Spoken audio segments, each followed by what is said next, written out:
Dalam nama Bapa dan Putra dan Roh Kudus. Amin. Kita mengambil bacaan dari Matius 23 ayat 1 sampai 12. Maka berkatalah Yesus kepada orang banyak dan kepada murid-muridnya, katanya, ahli-ahli Taurat dan orang-orang Farisi telah menduduki kursi Musa. Sebab itu, turutilah dan lakukanlah segala sesuatu yang mereka ajarkan kepadamu, tetapi janganlah kamu turuti perbuatan-perbuatan mereka, karena mereka mengajarkannya, tetapi tidak melakukannya. Mereka mengikat beban-beban berat, lalu meletakkannya di atas bahu orang, tetapi mereka sendiri tidak mau menyentuhnya. Semua pekerjaan yang mereka lakukan hanya dimaksudkan supaya dilihat orang. Mereka memakai tali sembahyang yang lebar dan jubah yang panjang. Mereka suka duduk di tempat terhormat dalam perjamuan dan di tempat terdepan di rumah ibadat. Mereka suka menerima penghormatan di pasar dan suka dipanggil rabi. Tetapi janganlah kamu disebut rabi, karena hanya satu rabimu dan kamu semua adalah saudara. Dan janganlah kamu menyebut siapapun bapa di bumi ini, karena hanya satu bapamu, yaitu Dia yang di surga. Janganlah pula kamu disebut pemimpin, karena hanya satu pemimpinmu, yaitu Mesias. Barang siapa terbesar di antara kamu, hendaklah ia menjadi pelayanmu. Dan barang siapa meninggikan diri, ia akan direndahkan. Dan barang siapa merendahkan diri, ia akan ditinggikan. Bapak, Ibu, saudara-saudari sekalian, menarik menurut saya kalau kita mendekati bacaan ini dari ayat terakhir ini. Barang siapa terbesar di antara kamu, hendaklah ia menjadi pelayanmu. Dan barang siapa meninggikan diri, ia akan direndahkan. Dan barang siapa merendahkan diri, ia akan ditinggikan.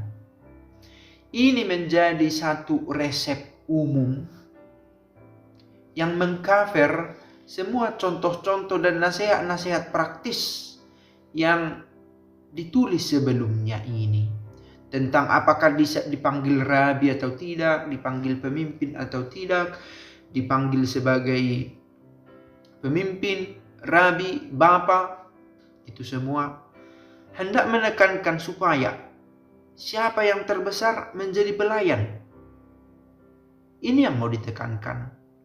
Nah, dalam panggilan-panggilan itu ada godaan, ada cobaan untuk menikmati status ditinggikan, sehingga menjadi lupa tugas dari seorang pemimpin, tugas dari seorang bapa, tugas dari seorang rabi. Karena pada kenyataannya, toh istilah itu ada dalam tatanan hidup bersama di masyarakat. Sampai sekarang ada pemimpin, ada bapak, ada juga rabi, dalam arti sesungguhnya disebut rabi. Tetapi kita harus melihat juga konteks mengapa sampai Yesus mengatakan ini. Karena situasi aktual pada waktu itu yang sampai sekarang juga masih ada. Para pemimpin agama, para bapak, dan para pemimpin yang lain berlaku zolim. Bertindak semena-mena, katakanlah begitu, atau mengambil keuntungan. Dan kecenderungan itu ada dari waktu ke waktu.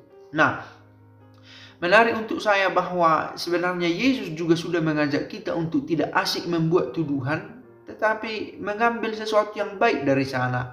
Sebagaimana Yesus berkata, turuti dan lakukan segala sesuatu yang mereka ajarkan kepadamu, tapi jangan turuti perbuatan mereka. Karena mereka mengajarkan tetapi tidak melakukan. Nah, ini pun kita cermati. Mereka mengajarkan tidak melakukan. Mengapa tidak melakukan? Motifnya ini. Karena mereka mengatakan, mengajarkan yang baik itu supaya dilihat orang. Memakai tali sembahyang yang lebar, jubah yang panjang, duduk di tempat terhormat dalam perjamuan, dan selalu di tempat terdepan di rumah ibadat. Suka menerima penghormatan. Nah, ini menyangkut situasi batin. Dan saya yakin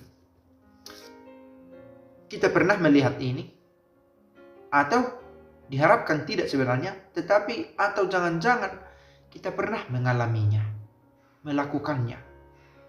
Oke, dalam konteks ibadah sudah jelas siapa pemimpin kita, tetapi ada juga di situasi di mana kita menjadi pemimpin, menjadi seseorang yang dianggap bapak atau yang dituakan. Kalau untuk karena ini dalam konteks pemikiran patrilineal, kalau di budaya di mana perempuan juga memiliki tempat istimewa, dipanggil ibu yang terhormat. Tapi menikmati itu dan menjadi semena-mena dengan peran keibuan yang dihormati itu bisa saja terjadi dalam konteks budaya masa kini. Nah, itu yang mau diantisipasi oleh bacaan ini. Nah, motif dari dalam.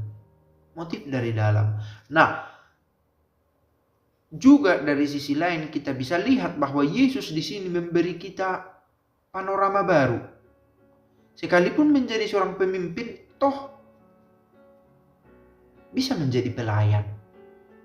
Dan bukan hanya sekedar bisa, tetapi menjadi sebuah jalan yang dianjurkan. Maka menurut saya begitu penting tadi berangkat dari ayat terakhir ini, supaya kita tidak jatuh pada pola pikir yang keliru, bahwa kalau dia menjadi seorang pemimpin, boleh jadi dia inilah yang dihukum oleh Yesus. Tidak juga. Tetapi mereka yang memakai kepemimpinannya, mereka yang memakai kebapaannya, mereka yang memakai kerabiannya supaya dilihat orang, supaya dihormati, supaya memiliki untung, supaya menghukum orang lain. Nah, motifnya itu yang pertama kita lihat. Dan sekali lagi ini berlaku untuk semua orang. Karena kita lihat tadi soal pemimpin, soal bapa, soal rabi, yang dalam situasi tertentu kita alami juga. Sebuah nasihat yang menurut saya memang tepat dikatakan oleh Yesus sendiri, yang kita tahu sebagai pribadi yang integral. Dia mengatakan apa yang dia lakukan.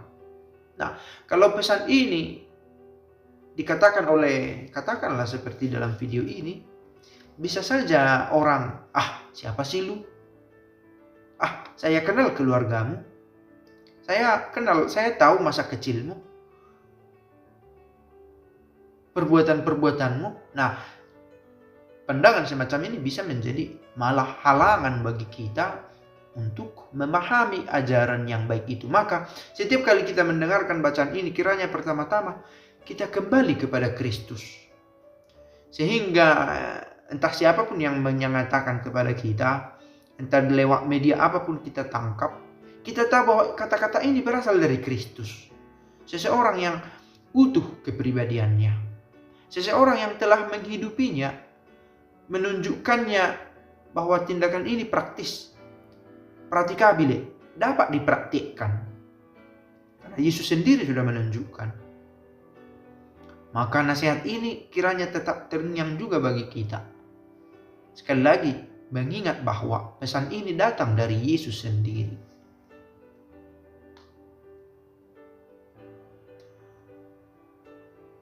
Agar sanggup menghidupinya, kita minta bantuan Roh Kudus untuk menuntun kita. Bapa kami yang ada di surga, dimuliakanlah namamu. Datanglah kerajaanmu, jadilah kehendakmu di atas bumi seperti di dalam surga. Berilah kami rezeki pada hari ini, dan ampunilah kesalahan kami, seperti kami pun mengampuni yang bersalah kepada kami. Dan janganlah masukkan kami ke dalam pencobaan, tetapi bebaskanlah kami dari yang jahat. Amin. Dalam nama Bapa dan Putra dan Roh Kudus. Amin.